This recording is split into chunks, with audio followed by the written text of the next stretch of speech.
Salut à toutes et à tous, c'est Jason de Rester Connecté et aujourd'hui je vais vous présenter le R7 Plus, une tablette de 6 pouces fait par le constructeur chinois Oppo.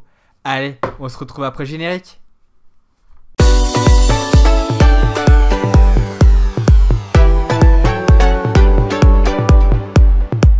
Peu connu du grand public, Oppo est pourtant présent en Occident via d'autres produits que la téléphonie, puisqu'on retrouve des Blu-ray et également des produits Hi-Fi. Et en ce qui concerne la téléphonie, un petit rappel, la marque s'est lancée en 2008 avec des téléphones. Et du coup, là, en 2016, ils y mettent le paquet, puisque pour une fois, leurs téléphones seront full compatibles 4G, ce qui n'était pas le cas avant. Mais là, je vous présente le R7 Plus, qui lui est sorti en 2015 et qui n'est donc pas full compatible 4G. Mais ça, on y reviendra plus tard. Donc, allons d'abord faire un tour de la bête, et notamment en matière d'accessoires, puisque, il faut le dire, Oppo a fait un petit effort, puisqu'on retrouve une petite cocotte avec le produit, ce qui est plutôt plaisant, vu le prix du téléphone, et c'est plutôt bien de voir qu'un constructeur fait ce genre de geste. Alors en matière de design, il faut dire que le Oppo R7 est plutôt bien réussi.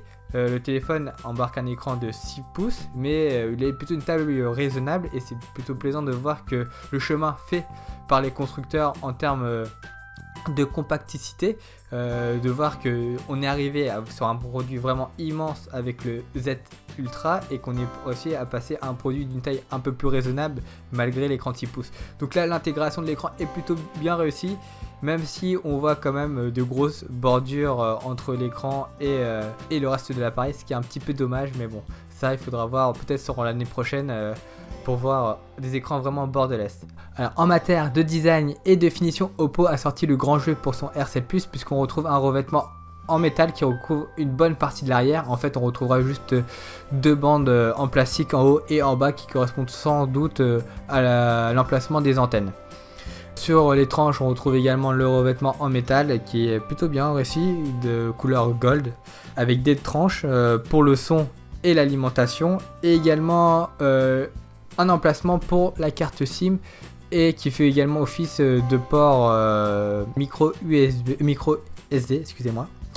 Il faut savoir que vous avez le choix d'utiliser soit cet emplacement pour mettre une deuxième SIM, ou soit une carte micro SD pour augmenter la mémoire qui est elle de 32 Go. En bas, on retrouve bien entendu un port micro USB pour recharger l'appareil et transférer ses données. Tandis que sur la face avant, on retrouve l'écran de 6 pouces qui recouvre une bonne partie de la face avant, environ 80%, si je m'abuse, avec également le capteur photo de 8 mégapixels. Tandis qu'à l'arrière, le capteur photo lui fait 13 mégapixels et on trouve également un capteur d'empreinte digitale.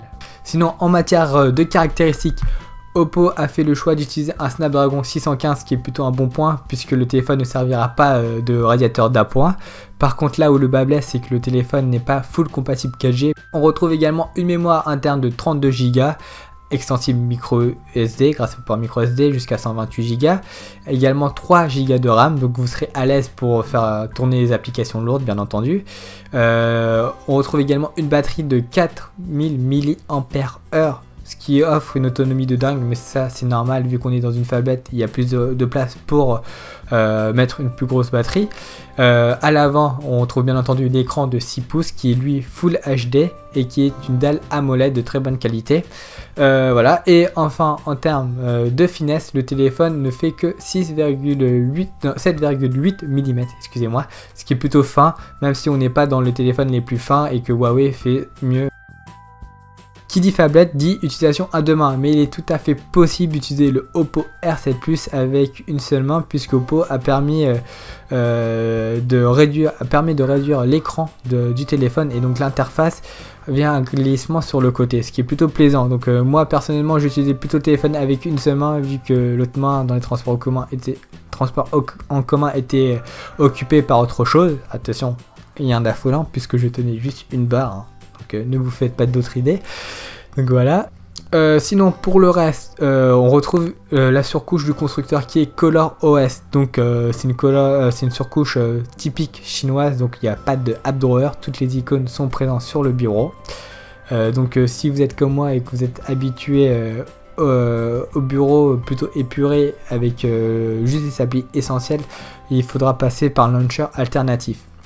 Sinon, les fonctionnalités sont plutôt sympathiques puisque comme à l'accoutumée avec les téléphones Oppo, il y a la reconnaissance gestuelle.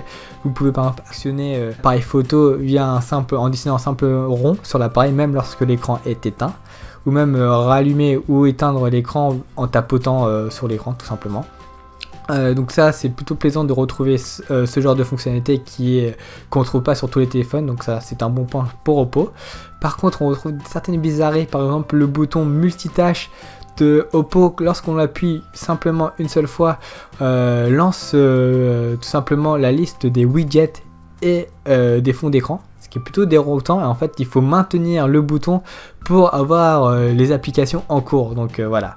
C'est les petites bizarreries chinoises on va dire, mais il faut savoir que Oppo a entendu les critiques des utilisateurs occidentaux puisque ils ont lancé le projet Spectrum qui offrira à terme sur le R7 et le R7 Plus un launcher plus proche du thème Android Vanilla, donc ça c'est plutôt un bon point. Voilà. Concernant mon utilisation, donc j'ai utilisé le téléphone dans les transports en commun pour lire ou pour jouer, donc j'ai pas eu de problème de reflet ou même de surchauffe puisque le 615 lui ne sert pas de radiateur d'appoint contrairement au Snapdragon 810.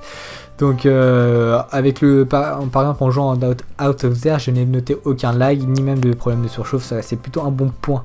En fait là les reproches concernant ce Oppo R7 concernent plutôt l'absence de compatibilité full 4G, ce qui est dommage, mais bon vous passez du coup en 3G+, et les débits sont normalement largement suffisants pour 90% des utilisations quotidiennes, donc voilà, il n'y aura pas de problème pour ça. C'est pas non plus un point rédhibitoire.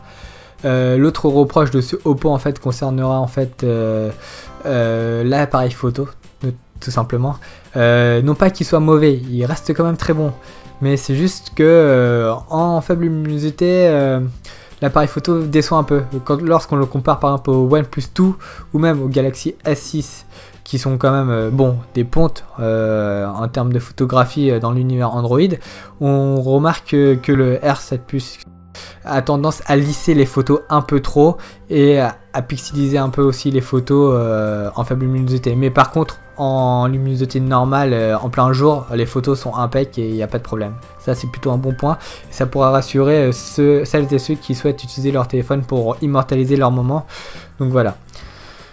Sinon l'autre point positif pour finir concernant ce téléphone, c'est son autonomie remarquable, puisque en utilisation simple, c'est-à-dire SMS avec un peu d'internet et avec un peu de jeu et de la lecture soit de vidéo ou de texte lors des transports en commun, j'arrive à tenir avec 3 jours d'autonomie, ce qui est un bon point. Et bon, suivant votre utilisation, vous pourrez tenir peut-être un peu moins, peut-être 2 jours ou 1 jour et demi si vous faites que du full jeu, mais bon voilà, il faut savoir que cette phablette a une très bonne autonomie et ça c'est plutôt un bon point. Autre point positif, c'est le capteur d'empreinte digitale à l'arrière qui est très réactif. Le téléphone se débloque, se déverrouille rapidement en 1 seconde, 1 seconde et demie. Bon, c'est pas le plus rapide du marché, mais quand même il est très rapide et ça c'est plutôt plaisant de voir que Oppo a doté son téléphone d'un capteur d'empreinte digitale efficace par rapport à ce qu'on avait l'année dernière avec le Oppo N3, dont le capteur d'empreinte est un peu facétieux.